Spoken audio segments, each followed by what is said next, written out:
ನಮಸ್ಕಾರ ಗೆಳೆಯರೆ, ತಮ್ಗೆಲ್ರಿಗೂ ಪ್ರಚಾ ಇನ್ಫೋ ಚಾನೆಲ್ಗೆ ಸ್ವಾಗತ. ಸೊ ಗೆಳೆಯರೆ, ವಿಶ್ವದ ಸೂಪರ್ ಪವರ್ ದೇಶ ಅಂತ ಕರೆಯಲ್ಪಡುವ ಅಮೆರಿಕವು ಈಗ ಭಾರತದ ಡಿಫೆನ್ಸ್ ಇಂಡಸ್ಟ್ರಿಯನ್ನ ನಾಶಪಡಿಸುವುದಕ್ಕೆ ತನ್ನ ಎಲ್ಲಾ ಪ್ರಯತ್ನಗಳನ್ನ ಮಾಡೋದಕ್ಕೆ ಸ್ಟಾರ್ಟ್ ಮಾಡಿದೆ. ನಾವು ಈಗಾಗಲೇ ನಿಮಗೆ ಹೇಳಿದ್ದೇವೆ, ಭಾರತದ ಡಿಫೆನ್ಸ್ ಇಂಡಸ್ಟ್ರಿ ಒಂದು ಹೊಸ ಸ್ಕೇಲಲ್ಲಿ ಹೋಗಿ ಗ್ರೋ ಆಗ್ತಿದೆ. ಭಾರತ ಹೊಸ ತಂತ್ರಜ್ಞಾನವನ್ನ ಅಭಿವೃದ್ಧಿಪಡಿಸುತ್ತಿದೆ ಮತ್ತು ಕಳೆದ 1.5 ತಿಂಗಳೊಳಗೆ ನಾವು 6ಕ್ಕಿಂತ ಹೆಚ್ಚು ಹೊಸ ಕ್ಷಿಪಣಿಗಳನ್ನ ಪರೀಕ್ಷಿಸಿದ್ದೇವೆ ಅಂತ. ಇದಲ್ಲದೆ ಭಾರತದ DRDO ಮತ್ತು ಹೊಸ ಹೊಸ ಸ್ಟಾರ್ಟ್ಅಪ್ಗಳು ಅಭಿವೃದ್ಧಿಪಡಿಸಲು ಆರಂಭಿಸಿರುವ ಹೊಸ ತಂತ್ರಜ್ಞಾನಕ್ಕೆ ವಿಶ್ವದೆಲ್ಲೆಡೆ ಪ್ರಶಂಸೆ ವ್ಯಕ್ತವಾಗುತ್ತಿದ್ದು, ಇದರಿಂದಾಗಿ ರಷ್ಯಾ ಸೇರಿದಂತೆ ನಾಟೋ ರಾಷ್ಟ್ರಗಳು ಭಾರತದಿಂದ ಶಸ್ತ್ರಾಸ್ತ್ರಗಳ ಖರೀದಿಗೆ ಆಸಕ್ತಿ ತೋರಿವೆ. ಹಾಗೂ ಈ ಎಲ್ಲ ವಿಷಯಗಳು ಅಮೆರಿಕಾಗೆ ಇಷ್ಟವಾಗ್ತಿಲ್ಲ. ಈ ಕಾರಣದಿಂದಾಗಿ ಅಮೆರಿಕ ಇವತ್ತು ಎಂಥ ಒಂದು ನಿರ್ಧಾರವನ್ನು ತೆಗೆದುಕೊಂಡಿದೆ ಅಂದರೆ, ಇದರಿಂದ ಭಾರತೀಯ ಡಿಫೆನ್ಸ್ ಇಂಡಸ್ಟ್ರಿಗೆ ಅವರು ಭಾರಿ ನಷ್ಟವನ್ನು ಉಂಟು ಮಾಡಬಹುದು.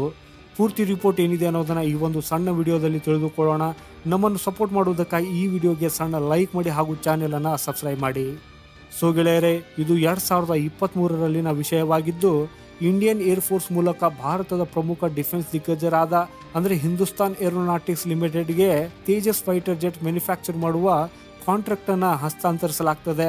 ಈ ಕಾಂಟ್ರಾಕ್ಟು ಸುಮಾರು 29,810 ಕೋಟಿ ರೂಪಾಯಿಗಳಾಗಿದ್ದು, HAL ಇದನ್ನು ಭಾರತದಲ್ಲೇ ನಿರ್ಮಾಣ ಮಾಡುವರಾಗಿದ್ದರು. ಆದರೆ ಈ ಫೈಟರ್ ಜೆಟ್ಗಳ ಒಳಗೆ ಅಮೆರಿಕನ್ ಕಂಪನಿಯ ಜನರಲ್ ಎಲೆಕ್ಟ್ರಿಕ್ ಎಂಜಿನ್ಗಳನ್ನು ಅಳವಡಿಸಲಾಗುವುದಾಗಿತ್ತು. ಹಾಗೂ ಈ ವಿಷಯದ ಬಗ್ಗೆನೇ HAL ಮತ್ತು ಜನರಲ್ ಎಲೆಕ್ಟ್ರಿಕಲ್ ನಡುವೆ ಒಂದು ಚರ್ಚೆನೂ ಆಗಿತ್ತು. ಹಾಗೂ ಇದರೊಂದಿಗೆನೇ HAL ಮುಖಾಂತರ ತೇಜಸ್ ಫೈಟರ್ ಅನ್ನ ಅಭಿವೃದ್ಧಿಪಡಿಸುವ ಎಲ್ಲಾ ಕೆಲಸಗಳನ್ನ ಪೂರ್ಣಗೊಳಿಸಲಾಗಿರುವ ದೊಡ್ಡ ಕಾಂಟ್ರಾಕ್ಟ್ ಫೈನಲೈಸ್ ಆಗ್ತದೆ.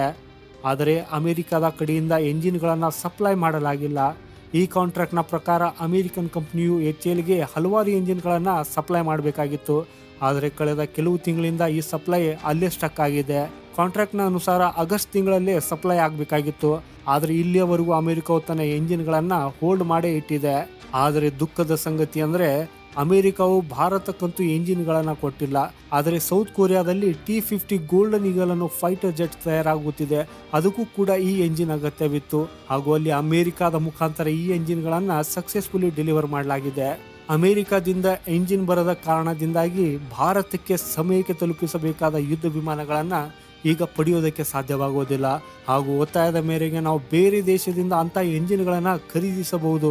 ಆದರೆ ಈ ಹೊಸ ಕಾಂಟ್ರಾಕ್ಟನ್ನು ಫೈನಲೈಸ್ ಮಾಡಿದರೆ ಆಗ ನಮಗೆ ಹಲವು ವರ್ಷಗಳ ಸಮಯ ಆಗಬಹುದು.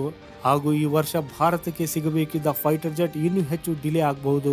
ಇದರ ಹಿಂದಿನ ಕಾರಣದ ಬಗ್ಗೆ ಹೇಳೋದಾದರೆ, ಅಮೆರಿಕದ ಮುಖಾಂತರ ಕಳೆದ 2-3 ದಿನಗಳಲ್ಲಿ ಭಾರತದ ಬಗ್ಗೆ ಹಲವಾರು ವಿಭಿನ್ನ ಕಾಮೆಂಟ್ಗಳನ್ನು ಮಾಡಲಾಗಿದೆ. ಹಾಗೂ ಇದರ ರೀಸನ್ ಅಮೆರಿಕದಲ್ಲಿ ಚುನಾವಣೆ ಬಹಳ ಹತ್ತಿರ ಬಂದಿರೋದು. ಜೋ ಬೈಡನ್ ಅವರ ಪಬ್ಲಿಸಿಟಿ ಬಹಳ ಕಡಿಮೆ ಆಗ್ತಾ ಇರೋದ್ರಿಂದ ಅವರು ಭಾರತ ಸೇರಿದಂತೆ ಹಲವು ದೇಶಗಳಿಗೆ ಗುರಿಯಾಗಿಸುವಂಥ ಹೇಳಿಕೆಗಳನ್ನು ನಿರಂತರವಾಗಿ ನೀಡ್ತಾ ಇದ್ದಾರೆ.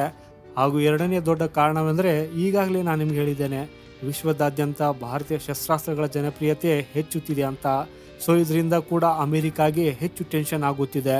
ಸೊ ಗೆಳೆಯರೆ, ಭಾರತದ ಡಿಫೆನ್ಸ್ನ ಜನಪ್ರಿಯತೆಯಿಂದಾಗಿ ಭಾರತಕ್ಕೆ ಎಂಜಿನ್ಗಳನ್ನು ಪೂರೈಸುವಲ್ಲಿ ಅಮೆರಿಕವು ಹಿಂಜರಿಕೆಯನ್ನು ತೋರಿಸಲಾರಂಭಿಸಿದೆ ಅನ್ನೋ ಈ ವಿಷಯವನ್ನು ನೀವು ಒಪ್ಪಿಕೊಳ್ಳುತ್ತೀರಾ? ಹಾಗಾದರೆ ಕಮೆಂಟ್ ಬಾಕ್ಸಲ್ಲಿ ನಿಮ್ಮ ಅಭಿಪ್ರಾಯವನ್ನು ಎಸ್ ಆರ್ ನೋ ಅನ್ನೋದನ್ನು ಬರೆಯೋದರ ಮೂಲಕ ನಮಗೆ ತಿಳಿಸಿ. ಭಾರತದ ಇಂಥ ಯೂಸ್ಫುಲ್ ಇನ್ಫಾರ್ಮೇಟಿವ್ ವಿಡಿಯೋಸ್ಗಾಗಿ ವಿಡಿಯೋವನ್ನು ಲೈಕ್ ಮಾಡಿ ಹಾಗೂ ಚಾನೆಲ್ನ ಸಬ್ಸ್ಕ್ರೈಬ್ ಮಾಡೋದನ್ನು ಮರೆಯದಿರಿ. ವಂದೇ ಮಾತರಂ, ಭಾರತ್ ಮಾತಾ ಕಿ ಜೈ.